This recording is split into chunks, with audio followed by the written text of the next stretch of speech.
mais yow tamit vous peut-être vous avez été un peu déçu par rapport à cette communication dañoo waroon d'abord situer peut-être les responsabilités dire clairement ce qu'il y a dans ce dossier.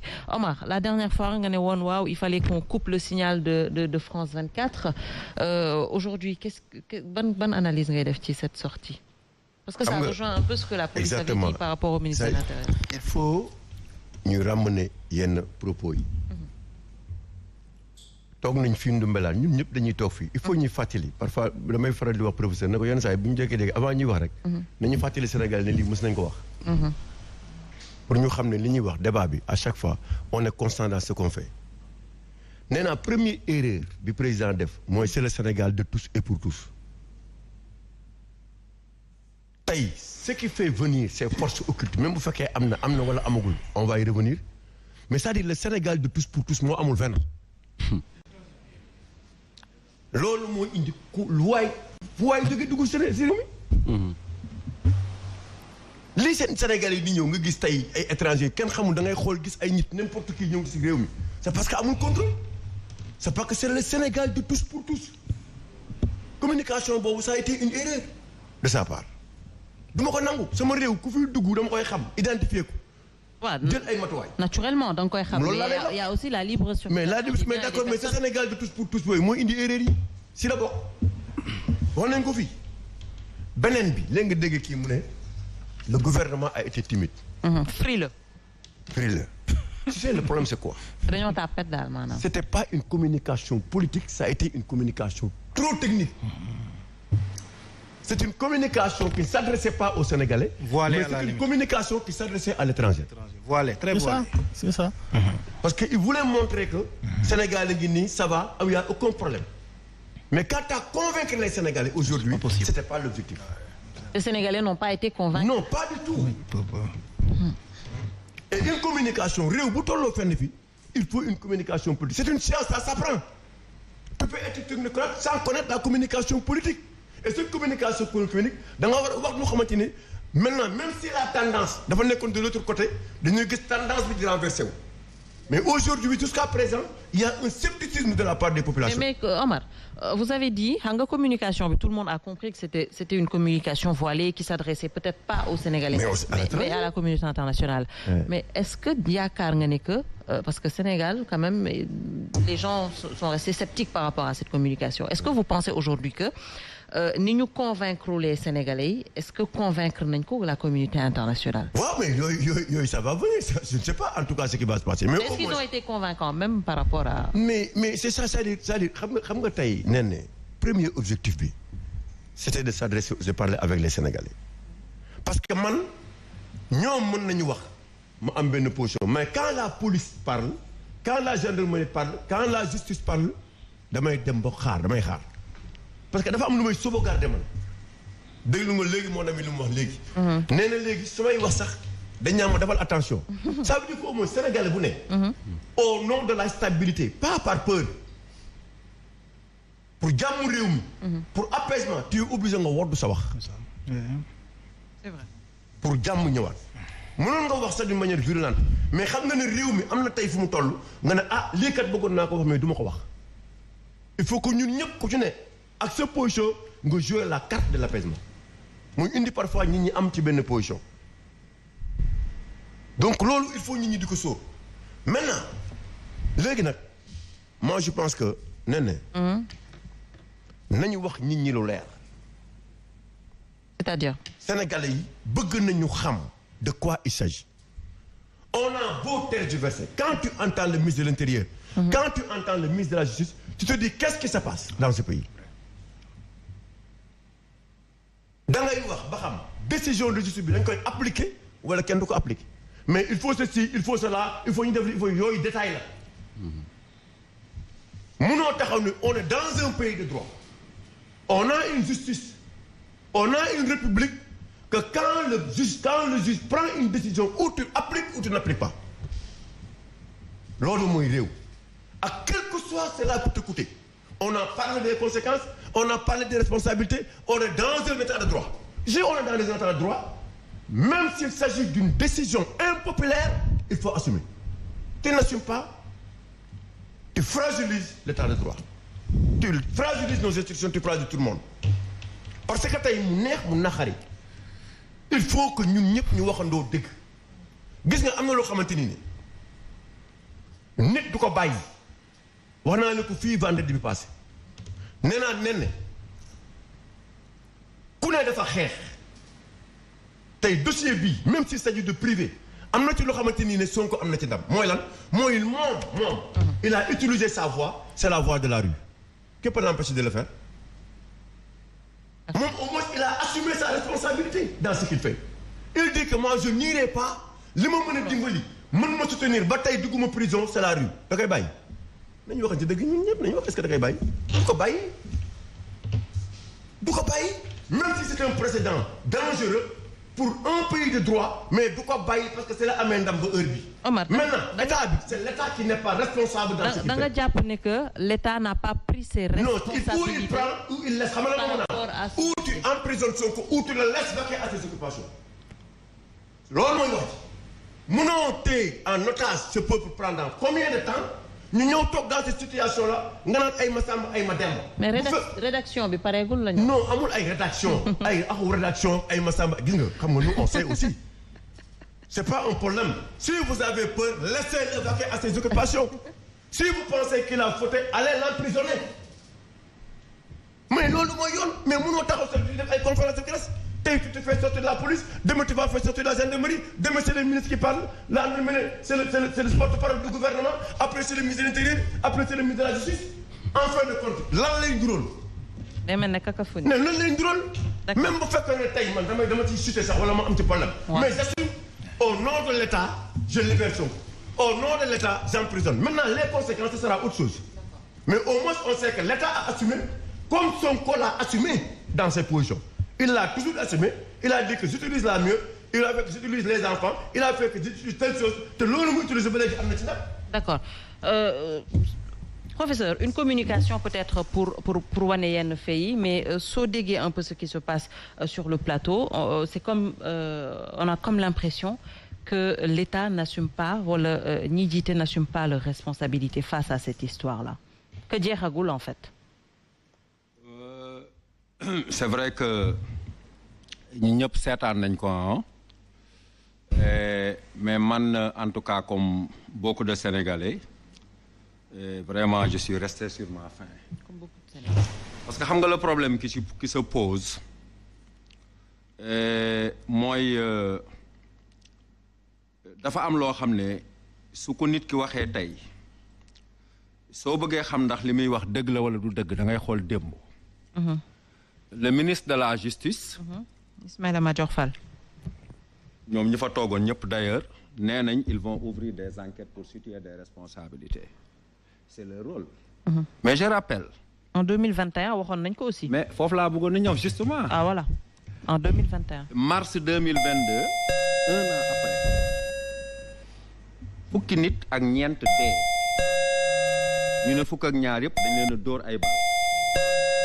Un État qui a besoin de 2 ans pour faire des enquêtes pour sortir ça donc man suñu ko waxee gëmuma wax boobu pour man. Est-ce que t'as ce micro professeur? Non, c'est bon, allez-y.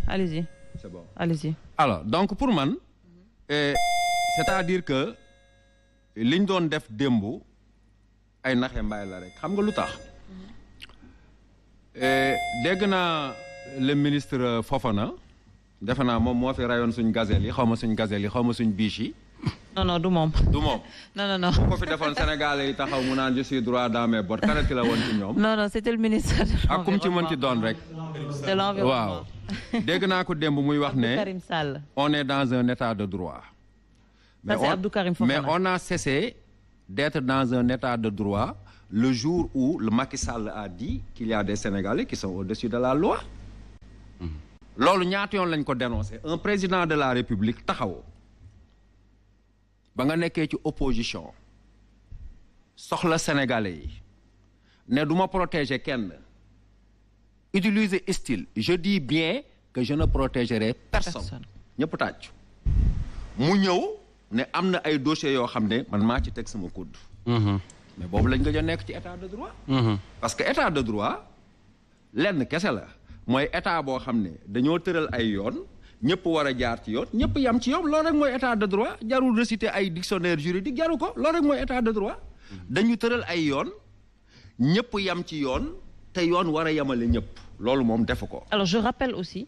que président de la République 31 décembre aussi moom moo toog pale soutenir ne que am na yenn dossiers yoo xamante ne moom mooy intervenir directement bu fekkee ne que dañoo jàpp ne que kooku suñu ko jàppee réew bi tàkk ministre moom lay woo moom mu décider donc il y a eu ça également. voilà et pourtant c'est ce même président de la République moom moo bind ci yoonu yokkute ni ñu ko fi waxee page 45 wala yu mel noonu que les magistrats ne sont pas indépendants moom moo ko bind ba muy nekk opposition non seulement bëriwuñ seen formation demeewul nu mu war a demee mais exécutif daf leen a boof di leen def loolu leen neex donc bu ñëwaatee continuer ce même système ça pose problème. J'ai entendu vraiment le ministre Fofana par rapport ak Walfadjri vraiment bëgguma ko wax mais il a été très léger un argument boo xam ne nii bu fekkoon un devoir dama koy souligner ne ko impertinent xam nga lu tax.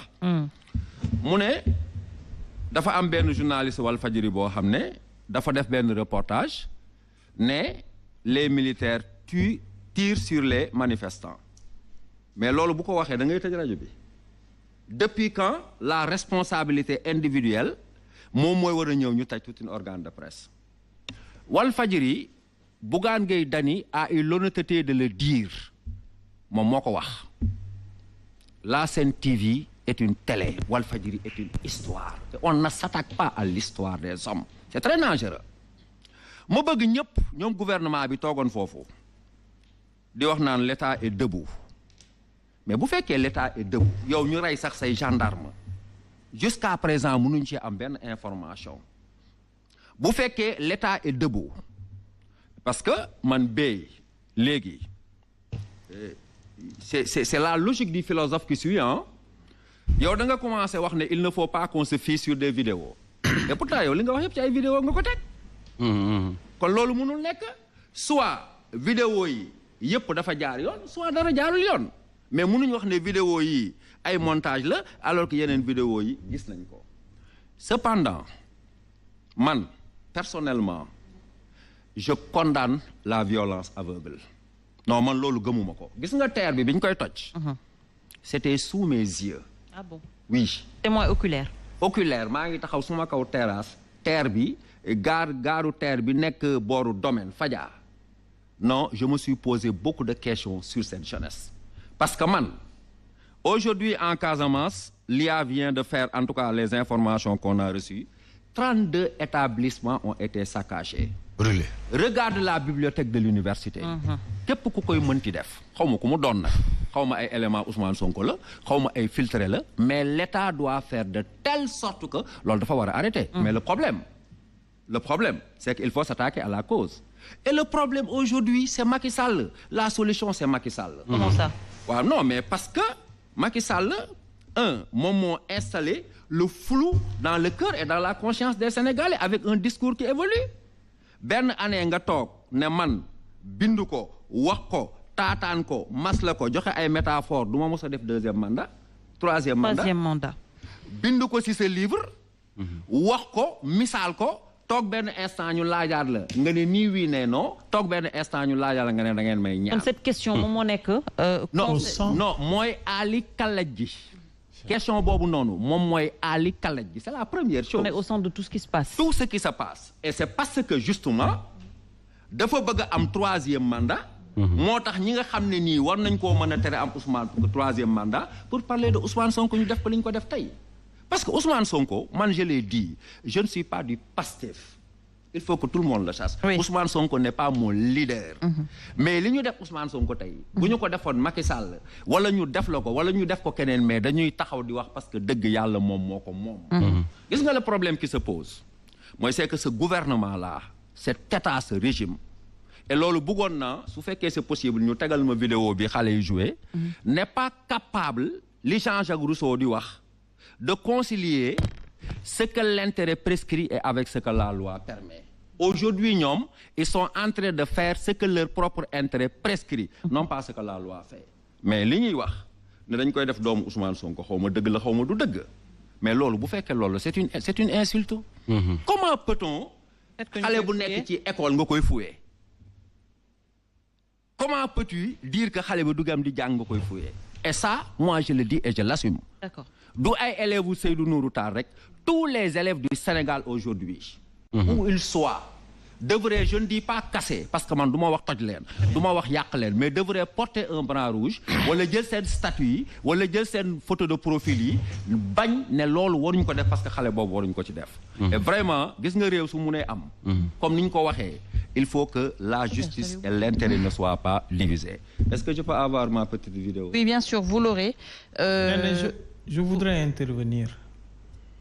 Oui. Voilà, parce que j'ai une remarque, parce que quand on nous parle de forces occultes, Direct, oui. depuis 3 ans, on nous parle de forces occultes, il n'y a jamais eu de preuve. Justement, question Bob là, le Bougon relance, parce que depuis lors, on nous parle de forces occultes, et pourtant, il y a rien derrière. Est-ce qu'on cherche à nous faire peur, une population? Qu'en est-il réellement? Ce sont des chimères, et ça se passe que dans leur tête. Mais c'est grave parce quand même. Parce que quand on parle de forces occultes, il y a des forces occultes, la force n'est plus occulte, parce qu'on l'a identifiée, on l'a démasquée.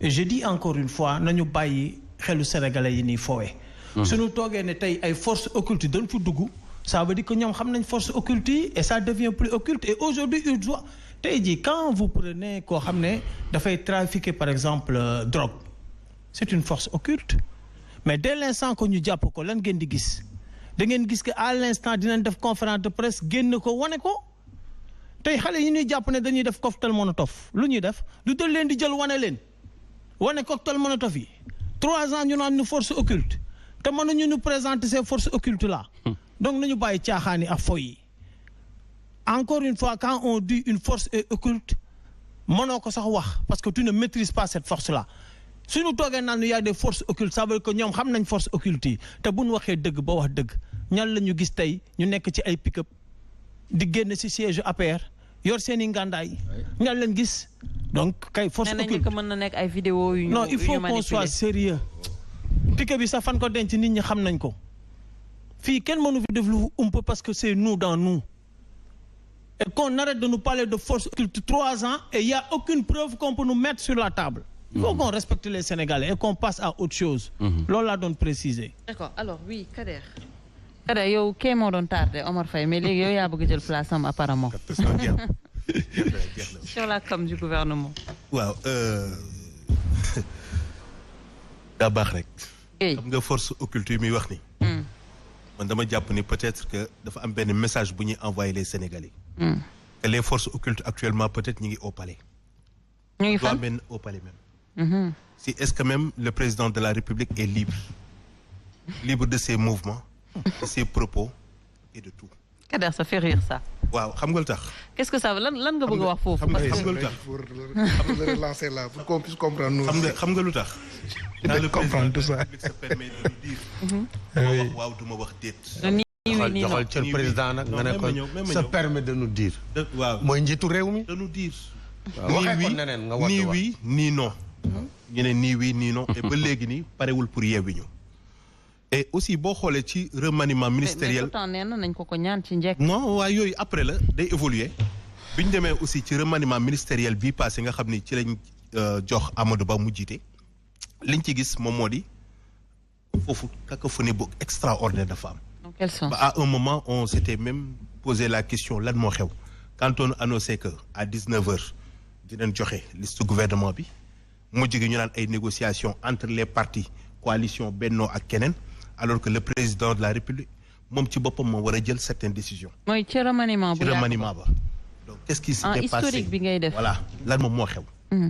tey jii bu ñu ñëwee ba tey ñu egsi fii est-ce que le président de la République a toujours les bonnes informations parce que su fekkee le ministre de l'Intérieur. moom mi nga xam ne seeni nii depuis enquête yi ba léegi. depuis sax bien avant loolu ci Covid bi bu nit amee sañ-sañu di circuler sans que moom mu nekk au courant donc est-ce que Ousmane kese moo génnoon ak ñaata nit ñoo génnoon di traîner ci dëkk bi est-ce que li ñuy jàppee état la est-ce que le gouvernement même bi nga fi nekk est-ce que réellement fi ñu ko teg ak cër bi ñu ko jox moo ko moom est-ce que dëggantaan nous sommes en sécurité maintenant lan moom mooy circuler ci dëkk bi te ba léegi xamuñu ko donc su fekkee Ousmane mën na génn ci période Covid bi dox lim fi dox ba loolu am ba tey mu jur coow li ñaata Ousmane ñoo génnoon qu'est-ce qui s'était passé ci Covid bi lan lañ ci dox lan business moo fi jàll ba tey jii bu ñu demee ba egsi fii tey le ministre de l'intérieur boobu noonu nga xam ne moom moo waroon dajale information yépp depuis le début di ko remonter ci Amadou Ba ba ci le président de la République di wax ak li nga xam ne moo di enquêteurs yi force de défense et de sécurité di wax ak le procureur de la République su ko loolu lépp mën a rëcc ba ñu agsi tey jii fii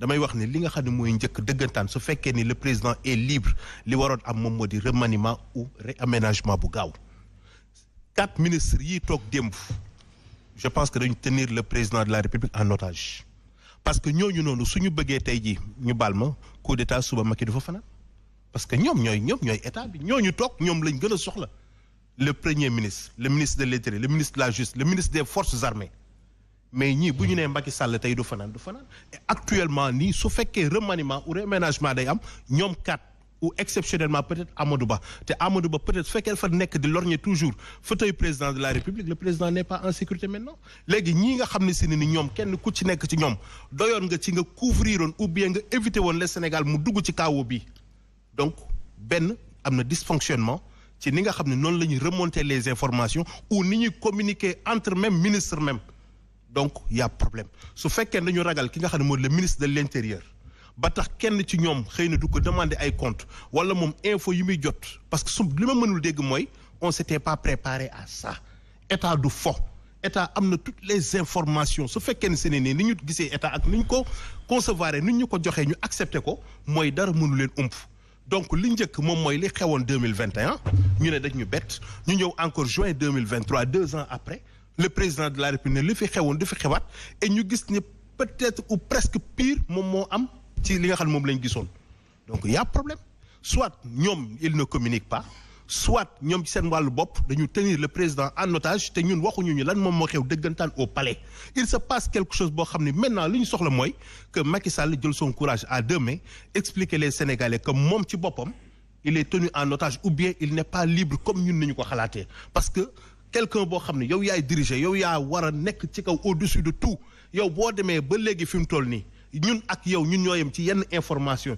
et même ci mouvement yi ak sa communication damay jàpp ne y a quelque chose qui ne tourne pas rond qui ne tourne pas rond dans la mesure où attends fan nga mën a teg ne que président de la République ak ñun ñoom ñoo yem niveau de communication fan nga mën a teg également ne que ce qui s'est passé ministre yu toogoon foofu il ne maîtrisait pas cette situation je ne comprends pas il y a nuance en fait xam nga lu tax parce que ci bu fekkee ne seen li ko indi li ñu indi dugal ci kaaw bi ñaari point la benn moom mooy le président nee na du prononcé wu ci sa candidature oui beneen bi moom mooy situation Adji Sarr ak Ousmane Sonko su fekkee communication am na ñoom ñëpp waroon nañu mën a d'abord demander ay comptes ci le président de la République le pourquoi mu ne du wax ak sénégalais yi loolu ci état bu normal mu nit xel mënu koo dégg waaw mais loolu benn ñoo koy wax pour mu wax lan moom am na lu muy tiit Macky am na lu muy tiit am na lu muy tiit loo xam ne si ni il est temps que léegi ñu dindi suñu ay différends demander ko ay compte ci lan la xam lu ñu xamul lan lay moytu lan lay tiit on est à 6 mois des élections et jusqu'à présent ñemewul prononcé wu ci sujet bi nee na su ma ko waxee du ñu liggéey alors que Ousmane nee na su ma neexee damay rendre le pays ingouvernable donc y a problème et les forces occultes yu ñuy wax donc certainement am na mais ci à un niveau beaucoup plus élevé que ñun fi ñu ko foog. donc ci kaw la ne. bi ci des mooy communiquer. dafa ci waaw. li ko doon wax c'est-à-dire l'État doit communiquer en crescendo. L'État ne doit pas communiquer en décrescendo ou faire beaucoup de répétitions. li muy wax nii wax nañ ko waxati ko waxaat ko di ko wax. dañ ko war a dépasser arriver à un autre niveau. cet esprit-là loolu ba léegi la Sénégalais yi amagul. ministre des Affaires étrangères génn na. rencontrer tous les ambassadeurs ñëpp ñu nekk fii au ministère des Affaires étrangères. D'accord. wax ak ñoom sur la situation du pays. le ministre de l'Intérieur génn na ñeneen génn na. pourquoi sentir le besoin aujourd'hui ou hier. de réorganiser encore une conférence de presse. ça n'a aucun sens. mais grand loolu moom moo indi dysfonctionnement parce que bu fekkee ni c'est une communication mi ngi jàll.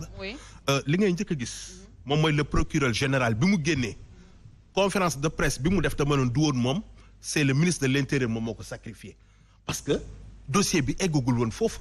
moment boobu c'est le ministre de l'intérieur moo waroon jël ses responsabilités parce que moom moo xam li nekk ci enquête yi moom moo topp dossier moo organisé moo nekk lépp donc quelqu'un comme moom yàkkale ko le procureur général ñu ne waaw déet ba loolu jàll ak li mu indi ci coow yépp bu ñu ñëwee ba bii yoon ñu gis moom ci boppam la nuit bi nga xam ne si ne ni ci la problème yi am le premier mais communication bi dañ ko doon épauler Abdou Karim Fofana dañ ko doon épauler mais mënul sax wax c'est comme si il tremblait su fekkee ne si dem nañ ba parce que il n'est pas le premier ministre de l'intérieur bu Sénégal am su fekkee ne toujours pour que nga nekk le ministre de l'intérieur comme ñoom ñi fi jaar on a beaucoup de ministres de l'intérieur yoo xam ne si comme Ousmane Ngom ak ñeneen ak ñeneen ay avocats lañ woon ñoom Madické Niang du jeex donc moom su fekkee mënatul dem dañ ko le ministre de l'intérieur dafa toll nii Antoine Félix Antoine Diome dafa non attends fi ñu toll nii su fekkee dëgg la ñuy waxante Félix dafa war a démissionner ou ñu démettre ko de ses fonctions pour que mu dimbali le président de la République ñu mën a jàll ci leneen parce que situation bii nii répété wu na 2 fois te fekk moom la fi fekk te ay Sénégalais ñi ngi ci ñàkk seen bakkan te ba léegi nii ay nit ñi ngi ci ñàkk seen alal donc par modestie par respect je pense que li doon gën moom mooy mu delloo tablier bi le président la wala bokk ñu génnee ko ci poste boobu le ministre de la justice aussi franchement il est responsable de ni oui ni non bu Macky Sall. y a problème et ces problèmes nag il faut que ñu bàyyi nag léegi ñun. ki ñuy attaqué toujours naan ko Macky waxal léegi nag nañu xool ñi ko wër. te ñu war a wax te waxuñu ak ñoom lan lañu wëree le président ba ñoom kenn du leen laal ñu devenir des intouchables et à chaque fois que bu problème amee ñu chuté ko bàyyi ko mu dem ci le président et à chaque fois que bu ñu applaudir ñu bëgg a dem ci ñoom c'est pas normal. D'accord alors Bey depuis tout à l'heure on en a parlé muy ces enquêtes yoo xamante ne peut-être waxoon nañ ko mois de mars 2021 bu mu amee woon 14 morts là on parle de 16 morts entre autres chiffres gouvernement bi en tout cas ñu annoncé waat ay enquêtes yoo xamante ne à la longue on va dire que du mujj fenn parce que 2014 ba tey on a 2021 ba tey on n'arrive pas à situer les responsabilités alors est-ce que aujourd'hui enquêtes yu ñu wax ne que dinañ nekk en cours daañ mën a au moins xam ce qui s'est réellement passé parce que su ñu waxu force occulte wax ne que ay force occulte ñoom ñuy tirer sur les populations jusqu'à présent amuñu lu leer est-ce qu'il y a pas raison d'avoir peur quelque part merci Néné en fait vous me permettrez quand même me régler quelques problèmes allez-y.